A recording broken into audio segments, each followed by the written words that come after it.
బీహార్ ఎన్నికల ఫలితాలు చూస్తుంటే యాంటీ ఇన్కంబెన్సీ ఫ్యాక్టర్, ప్రజా వ్యతిరేకత ప్రతిపక్షానికి కూడా ఉంటుంది అని నిరూపిస్తున్నాయి ఈ బీహార్ ఎన్నికల ఫలితాలు.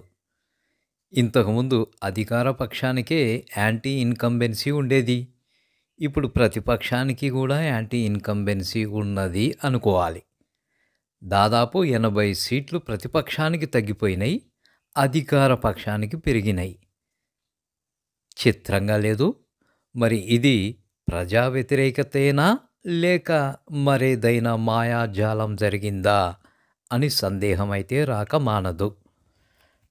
హర్యానా, మహారాష్ట్ర ఎన్నికలలో ఏ విధంగా అవకతవకలు జరిగాయి అనేది రాహుల్ గాంధీ బహిరంగంగా చెప్పాడు.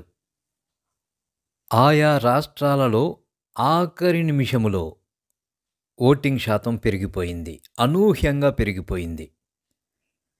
అదేంటి అని అందరూ ముక్కున వేలేసుకున్నారు. అక్కడ ఆఖరి నిమిషంలో ఓటింగ్ శాతం పెరిగిపోతే బీహార్లో మాత్రం ముందే పెంచేశారు. మరి ఈ విధంగా పెరిగిన ఓటింగ్ అంతా అధికార పక్షానికే వేసేసుకున్నారా? సందేహం రాకమానదు. ఎందుకంటే ఓటర్ల లిస్టులో అనేక అవకతవకలు జరిగాయని రాహుల్ గాంధీ బహిరంగంగా బయటపెట్టాడు. బ్రెజిల్ అమ్మాయి ఫోటోతో 22 ఓట్లు క్రియేట్ చేశారు. అవన్నీ ఎవరికి వేసుకున్నారు? ఇలాంటివి అనేక నియోజకవర్గాల్లో జరిగాయి అని రాహుల్ గాంధీ కుండ బద్దలు కొట్టాడు. మరి ఇక్కడ బీహార్లో ఈ పెరిగిన శాతం ఓట్లు అధికార పక్షానికే వేసుకున్నారా? సందేహం రాకమానదు. కొన్ని రాష్ట్రాలలో తప్పులు చేశారని ఇట్టే తెలిసిపోతా ఉంది.